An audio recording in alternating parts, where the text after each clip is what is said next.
सेनेनं नाशिकमधून एक भव्य मोर्चा काढला। शेतकरी प्रश्न असो किंवा भ्रष्टाचाराचा मुद्दा असो, या सर्व मुद्द्यांवर महाराष्ट्र नवनिर्माण सेनेच्या वतीनं आता एल्गार पुकारलेला आहे। नाशिकचे मनसेचे प्रदेश सरचिटणीस दिनकर अण्णा पाटील यांच्या नेतृत्वामध्ये हा मोर्चा काढण्यात आला। या मोर्चाच्या माध्यमातून नेमकं साध्य काय झालं या संदर्भात चर्चा करण्यासाठी आपल्यासोबत आहेत प्रदेश सरचिटणीस दिनकर पाटील। अण्णा, काय सांगाल? आपण जो मोर्चा काढला होता, शाहू फुले आंबेडकरांचा हा महाराष्ट्र म्हटला जातो, परंतु ज्या पद्धतीनं आता सध्याचं राजकारण ज्या पद्धतीनं चाललंय, तुम्ही कसं पाहता याकडे? खरं तुम्ही प्रश्न विचारला। शिवछत्रपती शिवाजी महाराज शाहू फुले आंबेडकरांच्या विचाराचा हा महाराष्ट्र आहे, हा देश आहे। परंतु आजची परिस्थिती अतिशय खराब झालेली आहे। हा संपूर्ण देशच हुकुमशाहीकडे चाललेला आहे। फार भीती वाटते लोकांना, भयग्रस्त हा देश झालेला आहे। नेमकं कशामुळे भयग्रस्त झालाय? काय नेमकं अशी कारणं घडली की नागरिकांना भीती वाटते? तुम्ही देखील आरोप करत आहात की नागरिकांना भीती वाटते, कायदा सुव्यवस्थेचा प्रश्न निर्माण झाला। आपण बघितलं असेल की महाराष्ट्र नवनिर्माण सेना आणि शिवसेनेने 12 सप्टेंबर 2025 रोजी हजारोच्या संख्येने नागरिक एकत्र झाले। कारण आपण नाशिक जिल्ह्यापासून सुरुवात करू। गल्ली ते दिल्ली भारतीय जनता पार्टीची सत्ता आहे। 2017ला हे नाशिक देवेंद्र फडणवीस साहेबांनी मुख्यमंत्री असताना दत्तक घेतलं होतं। आजची परिस्थिती काय? हनी ट्रॅप श्रीराम प्रभूंच्या पदस्पर्शाने पावन झालेलं हे नाशिक आहे। आणि इथं हनी ट्रॅपचा प्रश्न उद्भवतो तेव्हा मुख्यमंत्री महोदय देवेंद्र फडणवीस म्हणता इथं काही घडलं नाही। इतकं नाशिकचं नाव खराब झालंय। कोयते, ड्रग्स, दररोज मर्डर, किती वाईट परिस्थिती आहे। प्यायला पाणी नाही, रस्त्यांना खड्डे, या गोष्टींमुळे आम्ही मोर्चा काढला होता। तुम्ही मुख्यमंत्र्यांवर थेट आरोप केला आहात की नाशिकच्या संदर्भामध्ये जे काही निर्माण झाले ते मुख्यमंत्र्यांनी नाशिक दत्तक घेतल्यामुळे, परंतु मग तुम्ही नाशिक कसं करणार आहात? तुम्हाला नेमकं नाशिक कसं पाहिजे? आम्हाला हे नाशिक भयमुक्त, भ्रष्टाचारमुक्त, सर्वांगीण विकास, शेतकरी, कष्टकरी, कामगार, बेरोजगार यांना आम्ही न्याय देणार। नाशिकच्या गुन्हेगारीचा देखील गेल्या काही दिवसांपासून प्रश्न निर्माण झालेला आहे, कायदा सुव्यवस्थेचा प्रश्न निर्माण झालेला आहे। नेमकं हे थांबवण्यासाठी काय पावलं उचलली गेली पाहिजेत? काय पावलं उचलली गेली पाहिजे? भारतीय जनता पार्टीचे 2 नगरसेवक जगदीश पाटील, उद्धव निमसे मर्डर करतायत, त्यांना जेलमध्ये टाकलंय।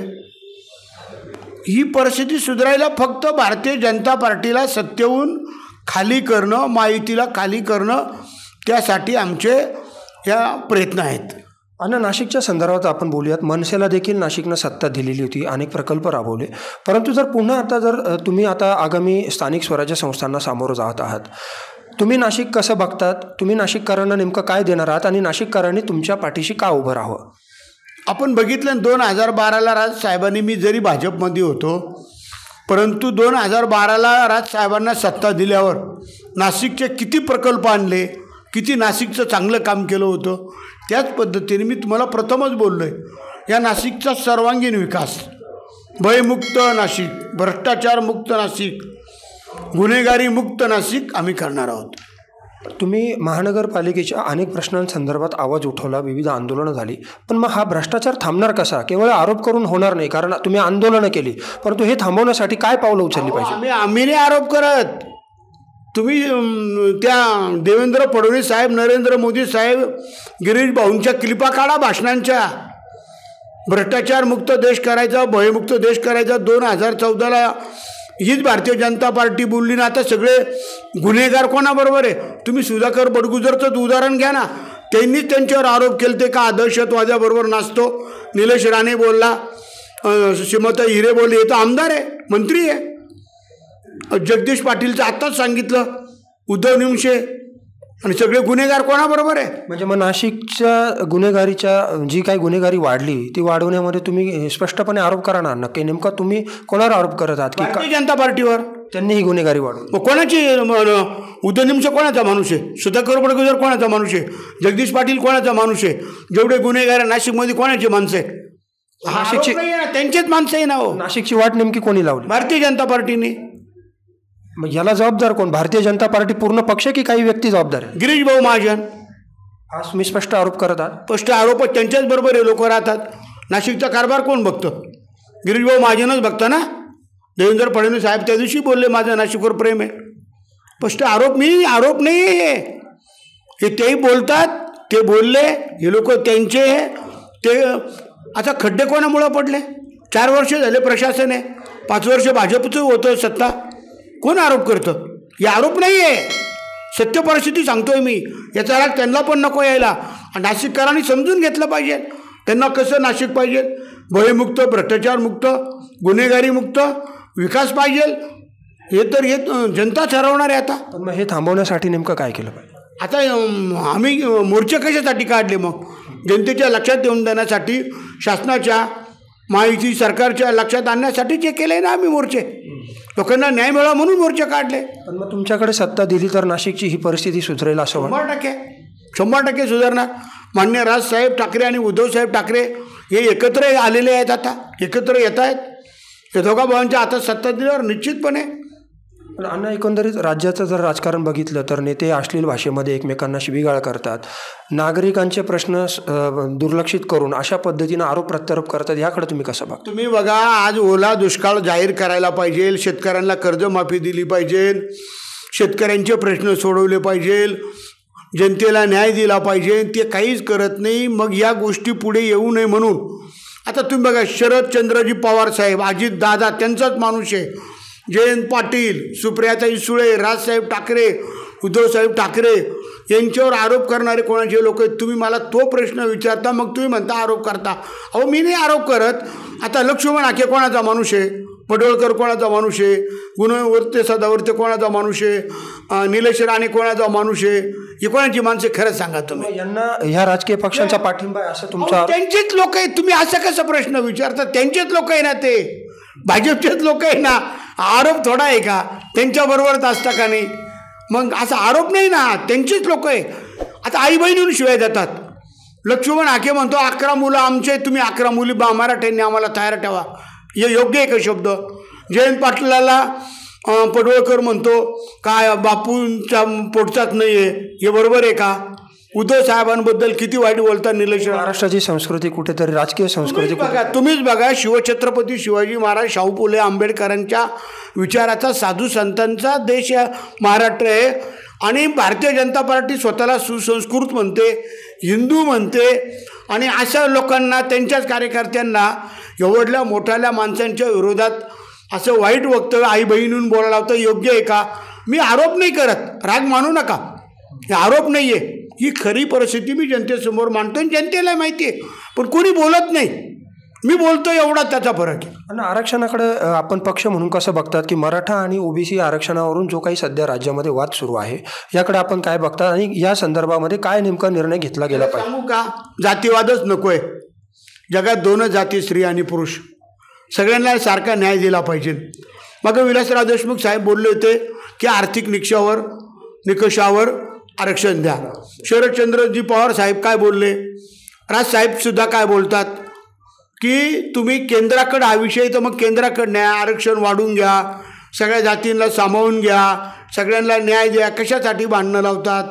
मराठा ओबीसीचं कधी भांडण होतं का? कधीच नव्हतं. नका लावू. धनगरांचं आरक्षण देऊ हे देवेंद्र फडणवीस साहेबच बोलले होते. आता बंजारा समाज पुढं आला, आदिवासी समाज पुढं येतो. हे सगळे भांडणं थांबवले पाहिजे. हा महाराष्ट्र सुजलाम सुफलाम केला पाहिजे. पण तुम्हीच बघा आता हे भांडणं कोण लावतं? तुम्ही स्पष्ट आरोप करतात की हा फडणवीस साहेब आणि भारतीय जनता पार्टी हे भांडणं लावते. पण हे थांबवण्यासाठी काय केलं पाहिजे? त्यांनीच थांबलं पाहिजे आणि त्यांनीच न्याय दिला पाहिजे. त्यांचं केंद्रात सरकार आहे, राज्यात सरकार आहे. तुम्ही आता मागचे देवेंद्र फडणवीस साहेबांची एक क्लिप बघा. आघाडी सरकार होतं म्हणे, मग मराठ्यांना आरक्षण हे देत नाही. मग आता तुमचं सरकार आहे, तुम्ही द्या. मग असं ते बोलतात म्हणून मी बोलतोय. त्यांच्या अख्या क्लिपा बघा तुम्ही. मग महाराष्ट्राला जर शांतता हवी असेल तर हा महाराष्ट्र कोणाच्या ताब्यात दिला पाहिजे? हा महाराष्ट्र शांत करायचा असेल ना तर माननीय राजसाहेब ठाकरे, उद्धवसाहेब ठाकरे आघाडीच्या ताब्यात हा महाराष्ट्र दिला पाहिजे. हे 2 भाऊ निश्चितपणे हा महाराष्ट्र असा एक दोरीत आणतील, एक लाईनीत आणतील, कुठेही जातीवाद धर्मवाद होणार नाही, भांडणं होणार नाही, हे सगळं थांबेल. सर्व प्रश्न महाराष्ट्राचे सुटतील असं वाटतं? 100%. कारण ते जातीवाद धर्मवाद करणारी माणसं नाही आहे आणि ही लोक जातीवाद धर्मवाद करतात आणि हे कळलं नाही पाहिजे. जातीत पक्ष कोणी फोडले? भारतीय जनता पार्टीनेच फोडले, सगळे पक्ष फोडले. नगरसेवक फोडतात, आमदार फोडतात, कार्यकर्ते फोडतात. हे बरोबर नाही आहे. कशासाठी करता ये? आता तुम्हाला इथं महापालिकेत सत्ता, राज्यात सत्ता, दिल्लीत सत्ता, तरी तुम्ही शहराचे खड्डेसुद्धा बुजवत नाही. कायदा दररोज एक खून होतो आहे नाशिकमध्ये. याने ड्रग्जसारखा प्रश्न, ड्रग्सचं मागं इडच कारखाना धरला, का बरं ड्रग्ज बंद होत नाही? टपऱ्यांवर ड्रग्ज भेटतो, कोयते घेऊन पोरं फिरतात. काय चाललं आहे? आम्ही आरोप नाही करत.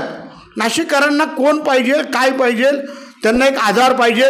म्हणून मी महाराष्ट्र नवनिर्माण सेनेच्या माध्यमातून हे प्रश्न मांडतोय आणि पुढे येतोय. जनतेला न्याय पाहिजे म्हणून पुढे येतोय. पण राज्याचे जर आपण पाहिलं, राज्य सरकार सांगते की आम्ही विविध कल्याणकारी योजना राबवल्या. लाडकी बहीण योजना असेल, शेतकऱ्यांसाठी नमो शेतकरी पेन्शन योजना असेल, पीक विमा योजना असेल, विविध योजनांच्या माध्यमातून जनतेला न्याय देण्याचा प्रयत्न जो आहे तो शासनाच्या माध्यमातून केला जातोय असं सांगितलं जातं. शेतकऱ्यांना कर्जमाफी करू आता विधानसभेला सांगितलं. तुम्ही कसं काय म्हणता? विमा पॉलिसी त्यांनीच बंद केली 1 रुपयाची. कुठं विमा पॉलिसी आहे? मागच्या वर्षी नुकसान भरपाई दिली नाही, कुठं काहीच नाही हो, कोणतीच योजना नाही. आता ही लाडकी बहीण म्हणजे त्यांना निवडणूक लढवा विधानसभेला निवडून येण्यासाठी.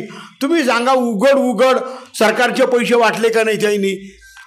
लाडक्या बहिणींना 2100 रुपये करून गेले, त्यांना 1500 देतात. आणि त्या लाडक्या बहीण योजनेमुळं सरकार आज अडचणीत आहे.